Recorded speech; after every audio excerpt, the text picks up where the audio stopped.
Hello, and welcome to another episode of the Markets at a Glance series. My name is Rufus Kamau, Markets Analyst at FX Pesa.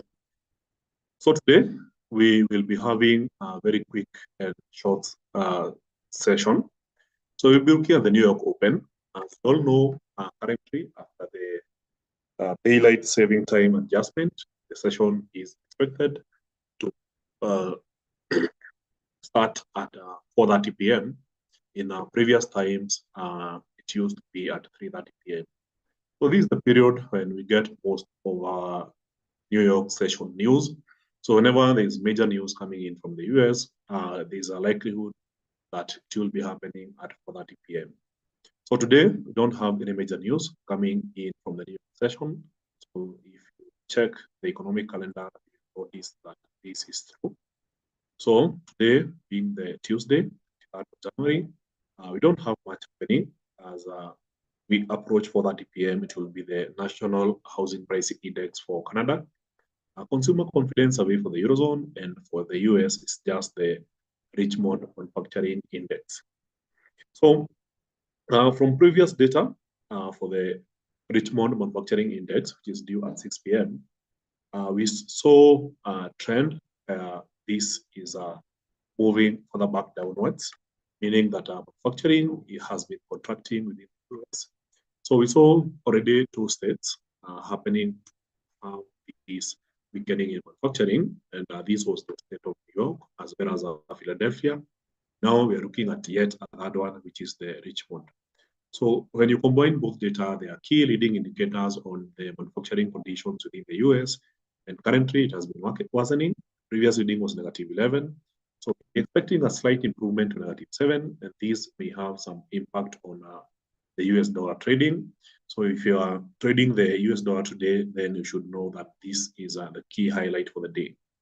So besides this, we had early news coming in from Japan. The Bank of Japan decided to hold interest rates steady at the current level of -0.1%. And also we had core CPI year over year coming in at 2.6%, which is still significantly higher than the central bank target of 2%.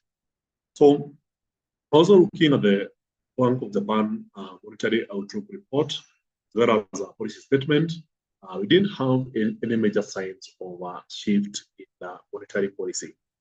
So besides this, if you look at a couple of articles that came up after the decision, you can see that the Bank of Japan retains its ultra rules policy, saying 2% inflation target is in sight. So the Bank of Japan decided unanimously to keep interest rates at -0.1% and start yield curve control policy that keeps the upper limit on 10-year Japanese government bond at 1% as a reference, according to a policy statement released after a two-day meeting. So Bank of Japan board members lowered their median growth forecast for consumer price index, which it defines as inflation that excludes prices. Growth to 2% for fiscal 2024, and that starts from April compared with 2.8% they estimated in October. So apologies for that. Let me try and first address the current issue with the noise problem.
So apologies for that. My neighbor is doing some construction activity and it's causing a lot of noise. Hopefully we'll have some more time to continue with this. So as I was saying, this is in regards to the Bank of Japan. We are expecting that interest rates may remain at the current level, which is negative 0.1% for the foreseeable period. And this is until inflation goes down to the 2% target. And this was a direct quote from the Bank of Japan Governor Kazuo Ueda. So the Bank of Japan said on Tuesday, which is earlier today, that prospects of the world's third largest economy sustaining the 2% inflation target were gradually heightening after the central bank expectedly retained its ultra-loose monetary policy at its first meeting of this year. So the BOJ decided unanimously keep interest rates at negative 0.1%. It stuck to its yield curve control policy that keeps the upper limit on the 10-year Japanese government bond yield at 1%. So we are able to confirm that the economy is moving in line with our projections on inflation, as Ueda said. And this is in a press conference in Tokyo, according to Reuters translation.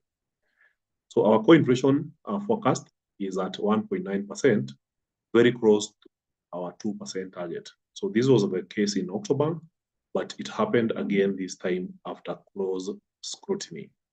So Japan's central bank defines core inflation as inflation that excludes growth in food and energy prices, while core inflation is inflation that excludes only food prices. So this is the biggest factor that made us more convinced than before that the likelihood of sustainably achieving our price target is gradually heightening, Ueda added, but it's hard to quantify how close we have come. So the yen strengthened 0.7% to 147.4 against the dollar.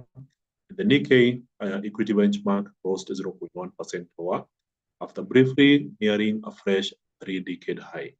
Yields on the 10 and 30-year Japanese government bonds inched higher, while those on shorter-term bonds crept lower. So on its outlook, the Bank of Japan board members lowered their median growth forecast for consumer prices, for consumer prices to 2.4% for fiscal year 2024, starting this April, compared with 2.8% that they had estimated in October. So clearly, you can see that the inflation outlook has improved from previous of 2.8% down to 2.4%, but still significantly higher than the target of 2%. The central bank also marginally increased the core CPI inflation estimate for 2025 1.8% from 1.7% forecasted earlier. So the Bank of Japan stuck to its previous median forecast for fiscal 2024 and 2025 for the so-called core inflation at 1.9%. So clearly, the Bank of Japan is quite close to achieving its goal, getting inflation in control. And once this is done, there's an overall expectation among investors that this will be the base case for hiking interest rates. So that has been the speculation in the market this morning, and it's causing wide waves among JPY traders. So besides these, the breaking news currently dominating the markets is surrounding Netflix, which is expected to be announcing its Q4 earnings later in the day. And these Q4 earnings will be reported at market close, and that is 11 p.m. So we'll be able to trade the news after that, which is basically tomorrow's session. So as for today, the market will be highly speculative as investors try to anticipate what will be the outcome of the Netflix earnings. So ahead of the Netflix earnings, we have seen a new development in the market. This was just 10 minutes ago, updated on CNBC, saying that Netflix is set to stream WWE's Raw starting next year in its biggest jump into live entertainment. So for those who are new to this, you should know that WWE is short for wrestling, and it's the biggest company offering wrestling sports entertainment, which is a sport that interests a wide variety of people around the world. and the company has been struggling in terms of revenues to reach more people. So the company basically struck a partnership with Netflix in order to expand its reach. And now, with having this deal, they will be reaching more than 50 million people who are currently subscribing on Netflix. So Netflix and TKO Group Holdings said Tuesday that the streaming platform will air the WWE's flagship program Raw starting next year in Netflix's first major foray into live sports.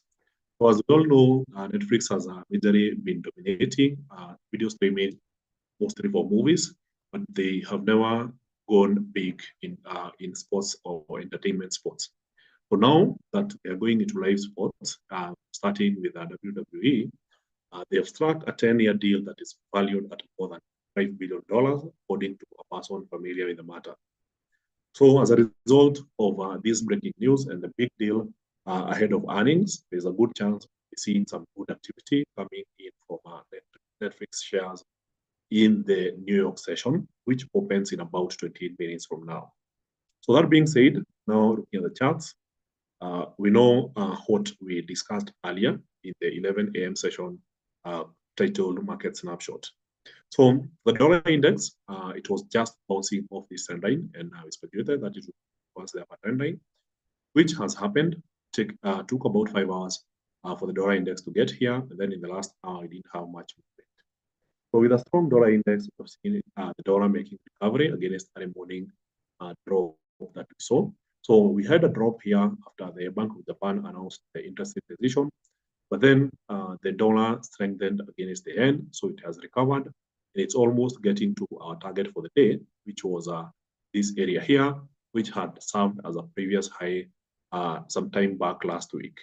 So there's a good chance that we will complete this journey and the market gets 158.494. So there's still more room for upside for view day traders. So if you are considering looking for positions where you're shorting the Japanese yen, the pound is also making an impressive recovery against the Japanese yen. So here, after the big drop in the morning, we're seeing the pound making recovery. And potentially, if it gets to early morning highs, then the target is 188.908. So in this case, expecting the pound to continue strengthening against the yen, knowing that we are not expecting the Bank of Japan to make any rate hikes, perhaps even in this quarter. So other currencies that have also traded well against the yen include the Canadian dollar, which has made an impressive V-shaped recovery from losses. Now we are headed back up, and yesterday's high might be a nice target, which is 110.38. So the Japanese stock market index, which is basically the Nikkei, made a big drop after the announcement, but since then it has recovered and is moving higher. So remember, it was trading at a 3-decade high, meaning that the last time the Nikkei 225 index was this high, it was more than 30 years ago. So now, with this pullback, it presents investors with an opportunity to buy a pullback. So whenever we have such a movement, such as this one, where the Japanese stock market index made quite a strong rally. So after the pullback here, it was an opportunity to buy low and continue enjoying the bullish momentum. So right now, we are seeing something similar. So in the last 8 hours, there has been this form of pullback, but now the market is making a recovery, which is an opportunity to continue enjoying the bullish momentum.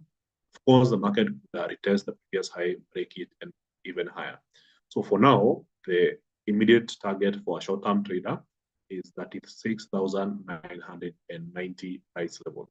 So that makes it a very interesting market to approach today as we prepare to trade the New York session. So US equities have had quite a struggle.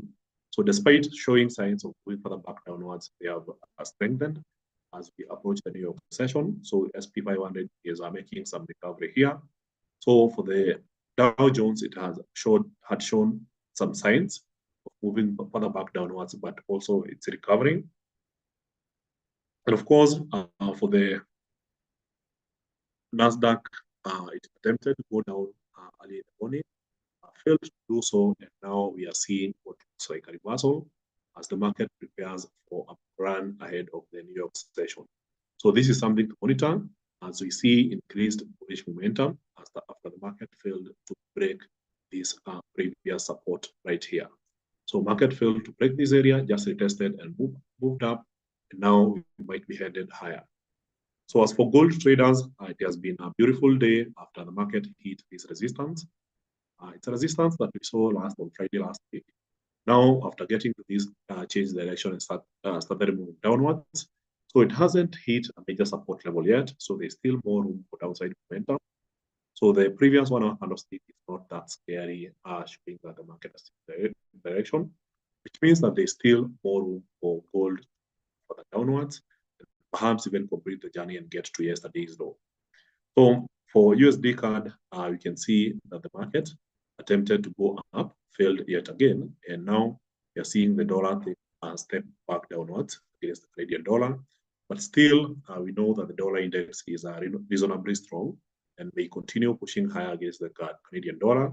And this is ahead of tomorrow's Bank of Canada interest rate decision. So pound USD, we had projected this was a pretty strong resistance, and that the market would drop to this area here, which was our target, 1.7029. The target was hit, and now the market is bouncing again. So if you made money on this, I think a better idea is to wait it out and maybe look for another potential opportunity. But for now, it doesn't look at all promising. So the idea was to short here and target this area here, which was a common theme even for the euro. So after the market finding resistance, we projected it would hit this area, which was the day's low, broke below, but now it seems like the momentum is lost. So I think shorting the QI pairs is the idea to go by. And as we all know, you have to practice proper risk management and do your own further research analysis. So besides that, I don't think I have anything else. Bitcoin is still moving up as projected. So we had projected that after breaking this trend line retesting, we would see some further downside momentum. And this would head down to around 37,954. So that seems to have played out quite well, but the market has not yet hit the target. So there's still more room for downside from the current price level at 38,960, and we could get to that 7,954.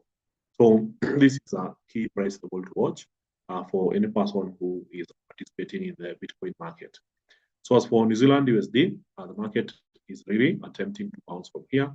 So we had projected that after the market showed lower highs and lower lows, there would still be more momentum downwards, which happened early in the morning. When we were doing the session, the market was just right here. So we saw like 4 hours of downside momentum, but now it seems like the market has changed direction, which means that we remain within this range. And for the range, it means that the overall or the average price momentum is following this path. So we don't have a strong trend in this market.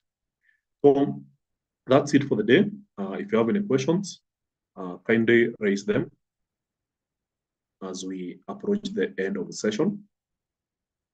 So hello, Manabasto. You can see Malombe in the house. Welcome.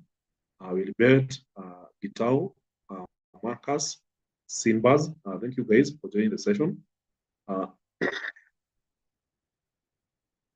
What's the next move for the yen? For the yen, I expect the fundamentals to remain the same. The Bank of Japan didn't change anything. Just kept same inventory, whereas indications are showing that the top central banks, which is the Bank of England, the European Central Bank, the Bank of Canada, and the Federal Reserve Bank of the US are all signaling interest rates level in their January meeting. And as a result, we expect those currencies to remain strong. So there's a good chance that those currencies will be gaining against the Japanese yen, and that's where the opportunity lies. But of course, have to practice discretion as for potential positions. So thank you guys, and I hope to see you in the next session.